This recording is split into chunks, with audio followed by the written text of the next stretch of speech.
These look like the actual LJN-esque figures, but when you get into the Junkyard Dog, Wendy Richter, they actually come more in their cartoon version.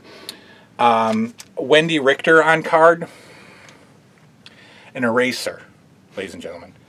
Wendy Richter eraser. 800, 900 bucks for a carded eraser. Yeah, good stuff. All right. Gets a little tight here, guys. Again, we're trying to conserve space, but a couple of smaller but proud items. You got some. That's a layer of. There's some people living in there. There's some stuff living in there. The Littles are living in there. Ooh, wow. Gotta clean these out. But some of my prouder. The Littles are using your Steins for toilets. There's a whole layer of something in there. Again, some of my prouder, but you know, not really wealthy items.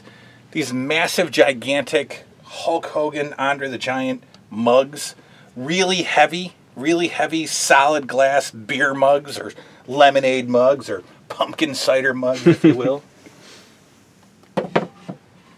Bear with me, I'll pull out a few more mugs. There's basically a whole glasses line. This is only maybe, I don't know, this is 2 of maybe 6. I know Hulk Hogan had his own little mug, Andre had his mug. This is good guys and bad guys. Junkyard Dog's got a mug. Roddy Piper had his own mug. These are just cool. I love these. There's, like I said, there's maybe 3 or 4 more that I need. But they're just great. They're just great to have. If I could clean them and they wouldn't get broken, I'd probably put them in my cupboard today and drink my Saturday morning milk right out of these. But right now there's a whole life form living in here. More of those. Oh, these go up here. More of those 7-Eleven Big Gulp cups. We got the Hulkster, brother. We got Macho Man Savage and the lovely Elizabeth. And we got Nikolai Volkov. That wasn't his voice. I don't know what this is. There's a few more back there. You know, there's a couple of interesting items here. Oh, hey. There you go. These are yours. You threw them. These aren't mine. Yeah, aren't they? No, these are, I think they're the Trashfield Cats. Oh, my fault. The other, you really broke them. Got plenty. The WWF totally makes sense that there'd be some Big Gulp, some advertising with the WWF, but the WCW, the NWA, back in 1991, put out Big Gulp cups. We got the Nature Boy Ric Flair. We got one of the worst wrestlers of all time, Elegante. And I believe we got a Stinger. So you got your WCW or your NWA Great American Bash, 1991. Yes, it's modern. You got your Big Gulp cups. Oh. He's appalled. What are you doing?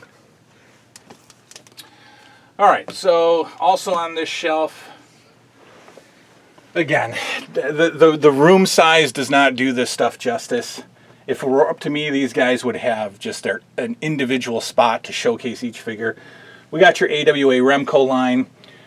We got your steel cage match playset. Again, just a beautiful box, a very pricey item.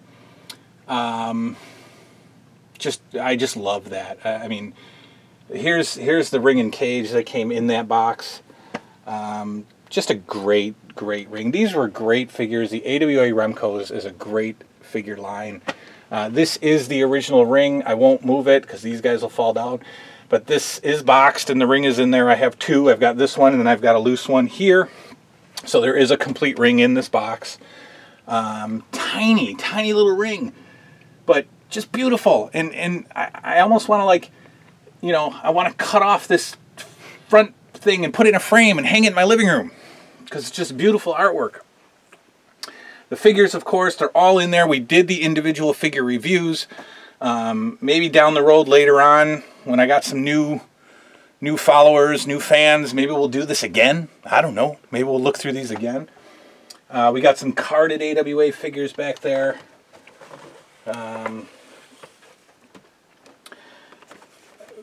Very unique to this line were 3-packs. So with LJNs, we were used to single card. We were used to a couple of tag team sets. But the AWA Remco figures, they put out a couple of 3-packs. 3 figures for the price of 3. We got the ever-popular Steve Regal, household name. Gorgeous Jimmy Garvin and his manager Precious. Yes. Look at that artwork. Look at that frame. I want to put that in a frame again, hang it over my bedroom. Hang it over my bed.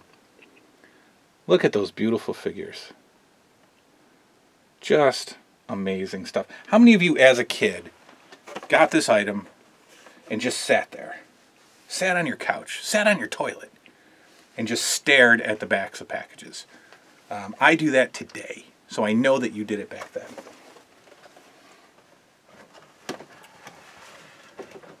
Here's a couple of unique items to the AWA line. We talked about muscle figures in a video that we may have just done.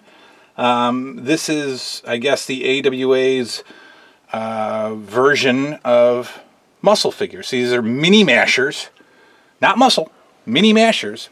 And every one of these guys is, you know, an AWA wrestler. So very similar to muscle.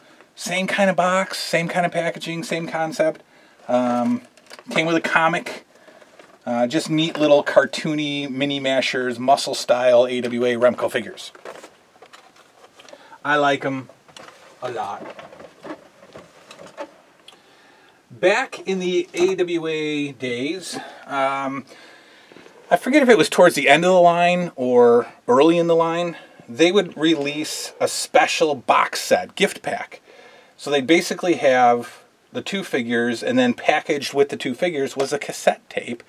I think it's about a half hour, 45 minutes of matches, I guess featuring the, you know, so we got Rick Martel versus Michael Hayes. Both have a Remco figure. We got Larry Zbyszko. He's got a Remco figure. We got the Long Riders versus the Road Warriors. Of course they have Remco figures. Garvin and Regal we just looked at. So I'm guessing, I have not taken a look at this yet for some reason, but I'm guessing these are all just televised matches from the AWA's syndicated TV show. And they put them on a little tape for you, and they packaged them with the figures. So this is pretty neat to have. It's got the Remco licensing on it. It's basically, you know, it's basically sold as a wrestling figure accessory.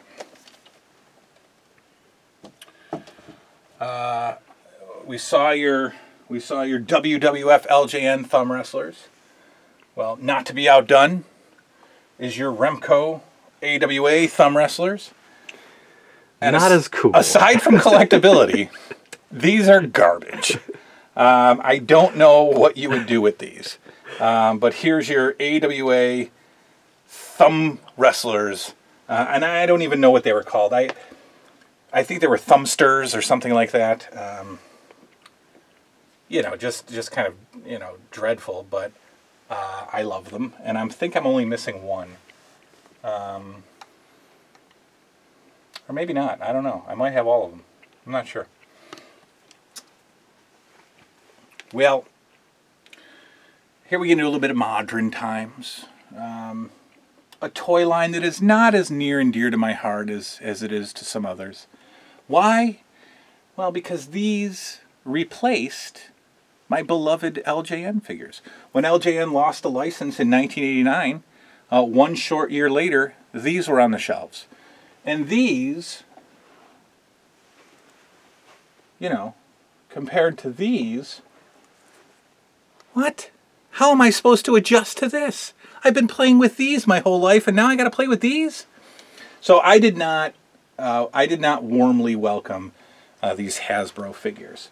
I got them. I bought them, but I was not in love with them. I did not continue to buy them later in the series. In fact, I pretty much got out of collecting wrestling figures through the middle of this line. And, of course, you know, bought them back since. This is not a complete line. I'm missing probably about 5 or 6 figures from this batch. Very nice looking figures, well detailed, a little bit cartoony. I don't like the poses. I don't like the hard plasticness of them. Now we're starting to get into the articulation years when it's all about how many points of articulation does a figure have. You know, how many points of articulation does this clump of rubber have? None. But my whole childhood is defined by this figure. So I am not... Is defined by a clump of rubber. My whole childhood is represented by one bulky clump of rubber. Thanks, Mom and Dad. Then we get into a line that I have not yet reviewed with you.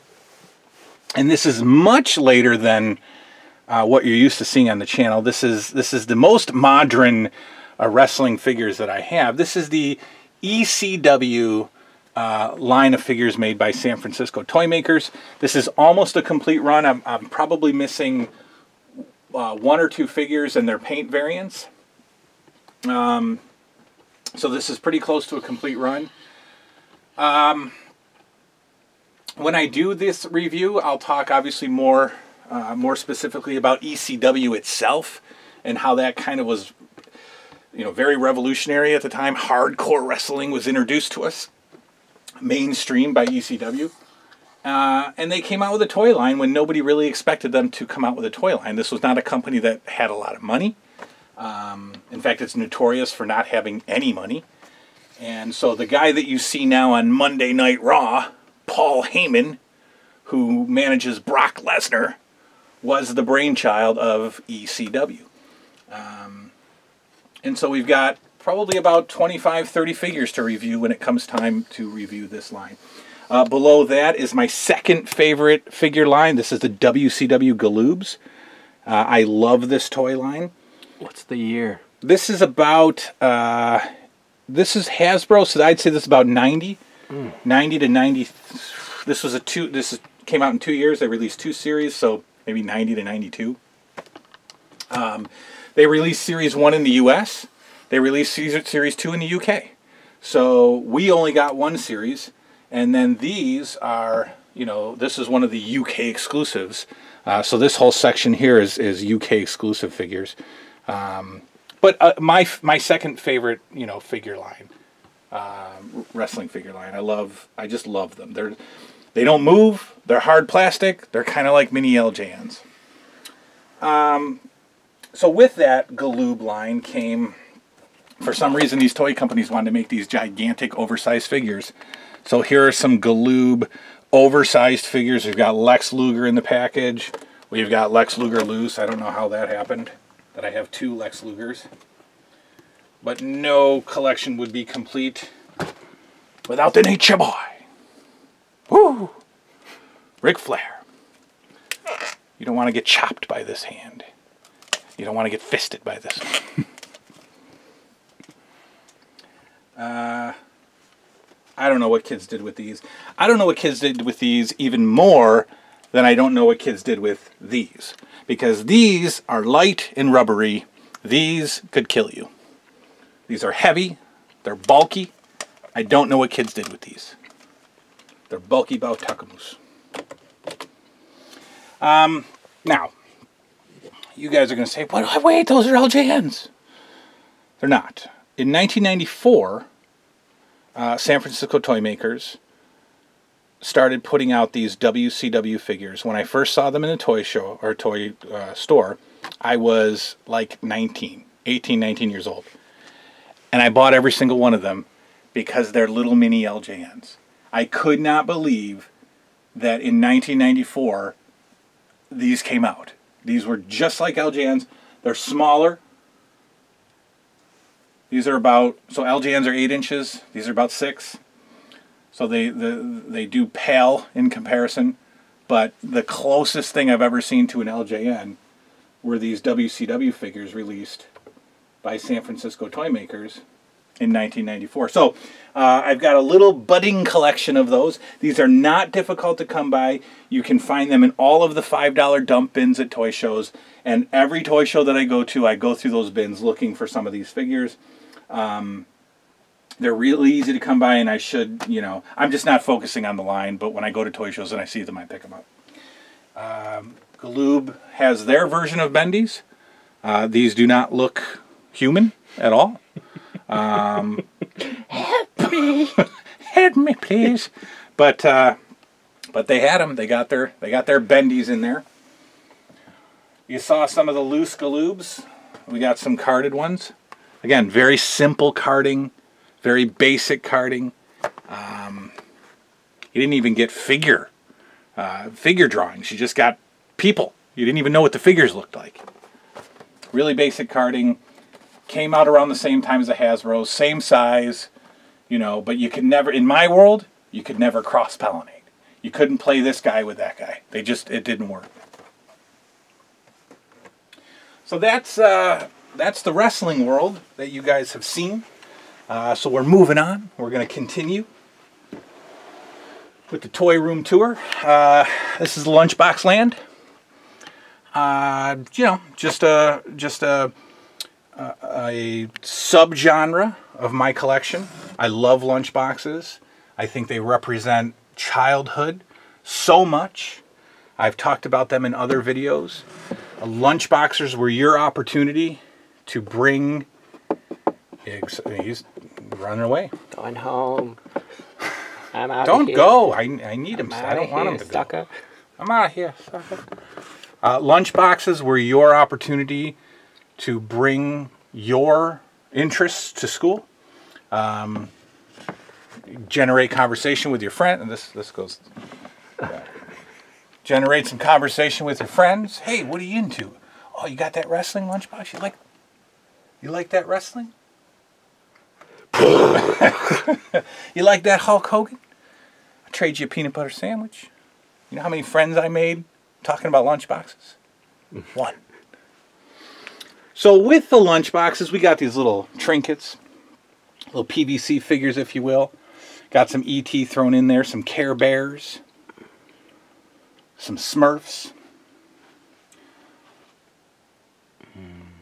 Got the E.T. pop-up spaceship that I grabbed, unpunched, that I grabbed from a, this was in like a crap box at a toy show. The guy was like, I don't know, $3. Yeah, $3. It's beautiful, I love it. Apparently there's a whole line that I can collect. I didn't know that. But, of course, you know they were made by my boys at LJN. Going down the line there, we got some more lunch boxes to take a look at. Got my McDonald's Happy Meal shelf. The Back to the Future Happy Meal set with the complete collection of Back to the Future Happy Meal toys. I got my one lonely Muppet Babies Happy Meal toy there, courtesy of my pal, Christopher Seaver. As we go down the line, you see the lunch boxes. You see a very special lunchbox on the next shelf. Handmade, custom made, gifted to me by my pal Chris Seaver. My Return of the Living Dead lunchbox. You got your Dick Tracy, you got your Brave Star, DuckTales. That Leave It to Beaver lunchbox was from the DVD set that was released several years ago. But lunchboxes have always been, I don't know, just, I mean, again, I've talked about it before. A great representation of childhood. A blast from the past. Memories are ignited when you start looking at lunchboxes. You know, I've got room for a few more. So if I see some that I really must have, back, you know, 2 or 3 years ago when I was starting this, I was just grabbing whatever I could find. You know, Barbie and the Rockers, yep, let's get it. But right now, I got to conserve some space. I got to be careful with what I buy.